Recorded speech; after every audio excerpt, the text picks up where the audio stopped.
Bonjour tout le monde.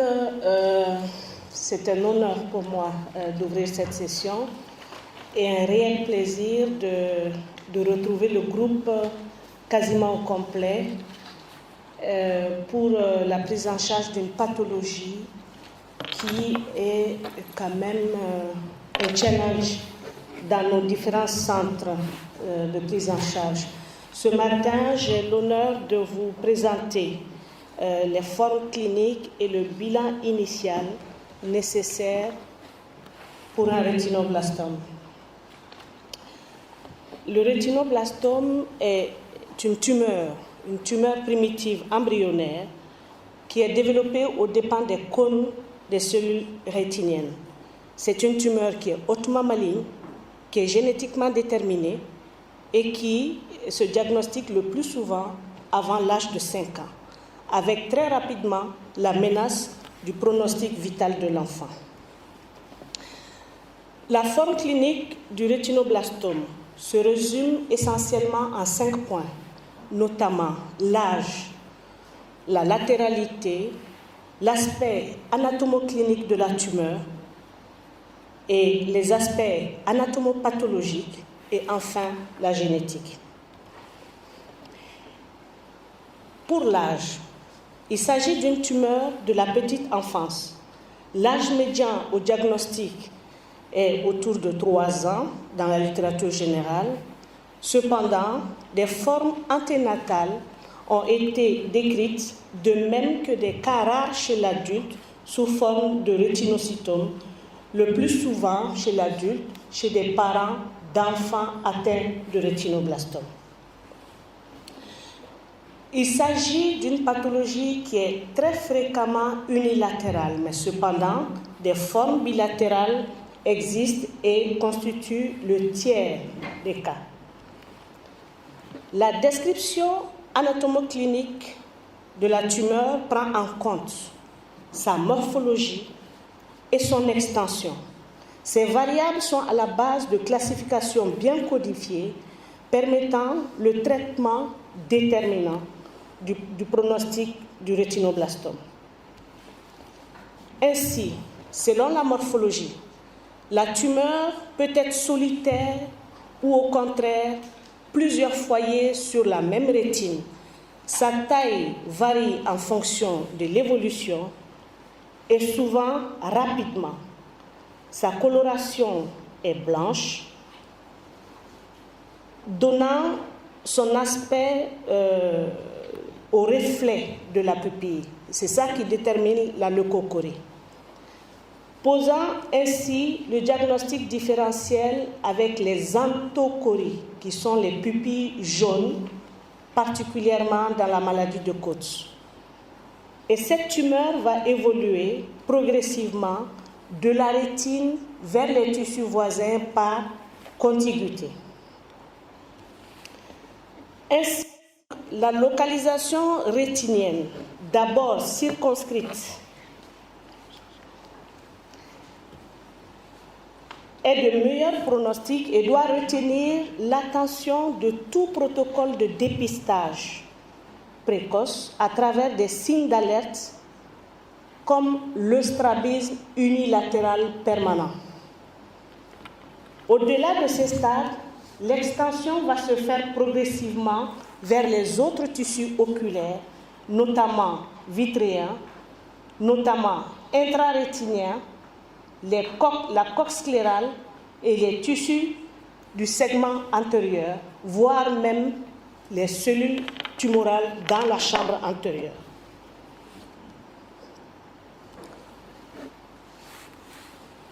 L'effraction de la coque sclérale ou de la lame criblée, comme on le voit ici, la zone de la lame criblée ou la coque sclérale, détermine le pronostic de la forme extraoculaire.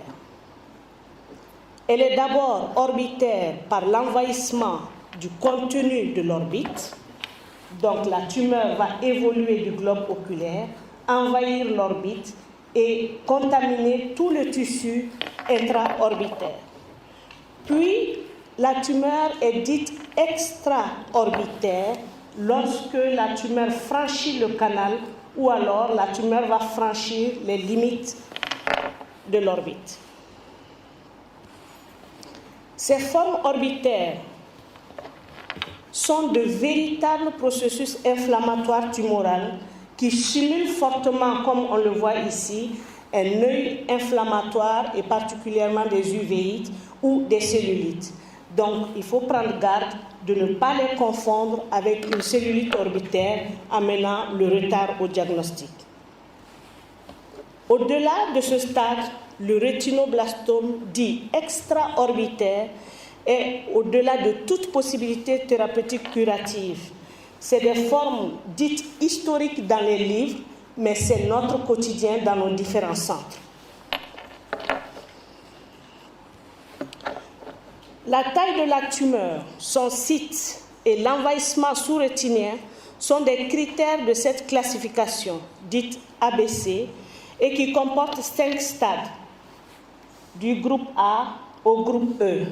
Elles concernent essentiellement les formes intraoculaires et sont à la base du traitement conservateur du rétinoblastome. Ainsi donc, on a le groupe A avec une petite tumeur, bien loin de la fovea, et le groupe B, une tumeur avec un diamètre beaucoup plus large, avec un décollement rétinien qui commence autour de la tumeur, qui est un élément important à vérifier en cas de lésion, et évoluant progressivement vers l'envahissement total de toute la surface rétinienne. Une autre classification, plus ancienne celle-là, détermine le pronostic de l'affection à travers le nombre, la taille et la position de la tumeur par rapport à l'équateur du globe. Cette classification était utilisée avant et que nous pouvons aussi utiliser dans notre pratique en tenant en compte la taille de la tumeur, le siège de la tumeur en avant ou en arrière de l'équateur pour déterminer le pronostic des cas. Le rétinoblastome se définit également par son aspect histologique. L'anatomopathologie, qui est le seul examen de confirmation, décrit 3 entités essentielles dans la prise en charge, notamment l'aspect macroscopique de la tumeur et la précision de l'extension et le type histologique. Ainsi, après mise en formol, et cette étape est très importante pour qu'on puisse avoir un diagnostic précis, donc après mise en formol par le chirurgien, la dissection de la pièce opératoire permet d'identifier assez clairement la forme endophytique, comme on le voit ici, avec une prolifération de la tumeur dans la cavité vitréenne, et les formes exophytiques où nous voyons une infiltration entraînant un épaississement important des tissus rétiniens. Aussi, l'examen ANAPAT permet de définir clairement les zones d'effraction des cellules tumorales. Comme on le voit ici, une localisation dans le nerf optique et également là, une localisation dans la lame criblée et la zone d'infection de la tranche de section du nerf optique demeure un élément capital pour le pronostic parce que va déterminer si le rétinoblastome est intraoculaire ou alors il y a une métastase lointaine qui commence. Également, l'ANAPAT va nous répondre sur le degré d'extension locale au niveau de la coque oculaire, particulièrement au niveau de la choroïde, comme on le voit ici, ou alors, voire même, il va nous dire si les éléments du segment antérieur sont infestés ou pas par la tumeur. En fonction des structures oculaires contaminées, on peut déterminer le risque histologique. Le risque histologique qui est faible lorsqu'il n'y a pas d'infiltration des tissus ou de la coque oculaire, au risque élevé avec une atteinte au-delà du nerf optique ou alors une atteinte extrasclérale microscopique. Cet examen détermine également le degré de différenciation des cellules définissant ainsi la forme d'agressivité tumorale à travers la différenciation cellulaire, les moins différenciées étant certainement les plus agressives. Comme ici, on voit une différenciation beaucoup plus précise en forme de rosette, ou sur celle forme peu différenciée où les cellules sont mal systématisées. Et plus la forme histologique est moins différenciée, plus le rétinoblastome est agressif sur le plan clinique. Sur le plan génétique, le gène du rétinoblastome est un gène protecteur contre la survenue de la tumeur. Cependant, il faut l'inactivation de 2 allèles pour que l'on soit exposé à la survenue de la maladie. 2 formes génétiques sont ainsi décrites, la forme sporadique et la forme héréditaire. La forme sporadique où l'enfant va hériter d'un patrimoine génétique normal de ses parents. Il va survenir une première mutation sur les cellules rétiniennes, les gènes des cellules rétiniennes, puis une deuxième mutation, et c'est la forme la plus fréquente, et c'est elle qui est le plus souvent unilatérale. Dans la forme héréditaire, tous les enfants de la fratrie vont hériter, comme on le voit ici, du gène malade d'un des parents ou des 2. Si une deuxième mutation survient, la forme sera soit le plus souvent bilatérale ou en tout cas faire une forme rétinienne multifocale. Au vu de ces éléments, quel bilan devons-nous adopter, en tout cas un bilan initial pour les rétinoblastomes?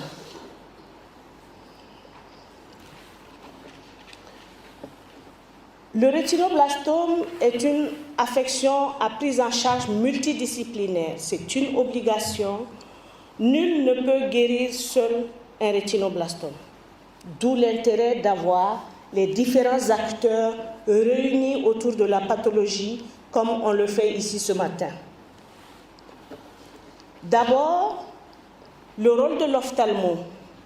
L'ophtalmo va faire la suspicion diagnostique à travers un examen ophtalmologique complet, mais l'imagerie. Et pour cela, il doit être en collaboration étroite avec une communication permanente avec les radiologues. Ceci est une condition essentielle pour pouvoir rapidement éliminer les autres diagnostics et éventuellement déterminer, si possible, le stade de la maladie. L'ophtalmo va également poser l'indication thérapeutique en disant s'il s'agit d'une rétinoblastome intraoculaire, intraorbitaire ou alors extraorbitaire. Et ceci va passer nécessairement par des réunions pluridisciplinaires. Et ce bilan se fera en fonction des moyens. Les moyens dont dispose l'équipe de Curie ne sont pas forcément les mêmes moyens qu'à Lomé ou à Bamako. Et même entre nous, pays africains, il y en a qui ont plus de moyens que d'autres. Mais on doit s'adapter à ces moyens pour pouvoir bien faire le bilan et bien le faire déjà au départ. L'ophtalmoscopie est une option. Il faut pouvoir accéder au fond d'œil. Au mieux, on peut disposer d'une caméra, comme on voit ici, et d'une série d'imageries en fonction des disponibilités. Dans tous les cas, tous ces examens ont pour but de déterminer le stade évolutif de la maladie. Ainsi, au décours de cet examen, l'ophtalmologiste aura affaire à des formes qui sont plutôt évidentes en voyant la jolie tumeur blanche posée sur la cornée. C'est la plus facile. Mais surtout, quelquefois, le diagnostic peut être plus difficile lorsque la pathologie est beaucoup plus discrète, comme on voit cette tumeur qui est fondue dans le rosé de la rétine. Ou alors, quelquefois, la forme peut être trompeuse avec une infiltration rétinienne simulant un décollement de rétine. Donc il faut être attentif sur les détails du fond d'œil. Ainsi, on pourra déterminer la forme, soit une forme avec un foyer solitaire, ou alors, comme on le voit ici, un fond d'œil avec différents foyers tumoraux disséminés sur la même rétine, d'où la forme multifocale. On essaiera d'évaluer au mieux la taille de la tumeur, soit de façon visuelle, en évaluant un peu par rapport au diamètre papillaire, ou au mieux si on a une imagerie telle que l'OCT qui pourra nous déterminer la taille exacte de la tumeur. Il est important de situer la tumeur par rapport à l'équateur, tant pour des raisons diagnostiques que thérapeutiques. Ainsi, les tumeurs périphériques sont les plus fréquentes. Ici, elles représentent à peu près plus de 55% à l'équateur. Il existe cependant une relation entre le siège de la tumeur et l'âge de la découverte. Comme on le voit ici, une tumeur maculaire est plus rapidement diagnostiquée, vers 6 mois, parce que c'est elle qui va être à la base d'une leucocorie précoce. Et les tumeurs qui sont plus lointains sont difficilement diagnostiquées, en tout cas pour un œil non entraîné ou non habitué, et les diagnostics se font beaucoup plus tardivement. Les tumeurs en arrière de l'équateur sont de meilleurs pronostics parce qu'ils sont plus loin des foyers du pôle postérieur. Et les tumeurs en avant engagent rapidement le pronostic visuel, mais aussi ont une extension beaucoup plus rapide s'il y a une contiguïté, notamment avec le nerf optique. Du fait de cette importance, il est impératif de consigner les images, de les consigner sur des schémas, mais aussi de garder des iconographies à but de suivi, aussi bien dans le traitement que dans les contrôles de fondure. Ainsi, on évaluera également le risque visuel. Est-ce qu'on peut sauver la vision, notamment par rapport à la localisation? Ou alors, on déterminera le risque métastatique qui n'est pas que par contiguïté. La tumeur peut s'étaler par la voie hématogène, par la voie méningée, par la voie lymphatique également. Quel est le bilan de l'oncopédiatre? L'oncopédiatre va aider l'ophtalmo à évaluer l'état physique général de l'enfant, à confirmer l'absence de métastases lointaines, notamment à travers des bilans d'extension à distance, et également il va définir le protocole de chimiothérapie et apprécier la qualité de l'enfant à supporter les traitements de chimiothérapie. L'anesthésie, quant à lui, va évaluer le bilan sanguin, la consultation pré-anesthésique et va apprécier la qualité, la capacité de l'enfant à supporter l'acte d'anesthésie. Quant à l'anatomopathologiste, il faut qu'il soit entraîné au rétinoblastome. Il va préparer la pièce opératoire puisque tout repose sur lui, la confirmation diagnostique et le bilan d'extension reposent essentiellement sur l'examen de la pièce opératoire. Alors, il y a des acteurs qui sont présents dans nos différentes équipes, mais cependant, le puzzle n'est pas encore tout à fait complet, notamment d'un centre qui manque de radiothérapeutes. Beaucoup de centres manquent encore des études génétiques du rétinoblastome. Et également, l'élément qu'on oublie souvent en Afrique, c'est la prise en charge psychologique et de l'enfant, mais aussi de son entourage, étant donné qu'il s'agit d'une prise en charge de l'enfant, mais aussi de sa famille, dans une pathologie difficile et à durée quasiment indéterminée. Alors, les réunions de concertation pluridisciplinaire demeurent une clé pour une prise en charge correcte des rétinoblastomes. Ainsi, la décision thérapeutique sera prise selon les plateaux techniques pour un rétinoblastome intraoculaire, les extraoculaires, ou lorsqu'il n'y a aucune possibilité de traitement conservateur, ne pas hésiter à faire une énucléation. En conclusion, nous dirons donc que le rétinoblastome est une pathologie multidisciplinaire où chaque acteur a son rôle à jouer et nous devons forcément nous efforcer à partir du cauchemar qu'on vit en ce moment pour aller à un état de rêve en sachant qu'actuellement, dans les pays développés, le traitement est de 100%, la guérison est de 100% lorsque le diagnostic est fait précocement. Je vous remercie.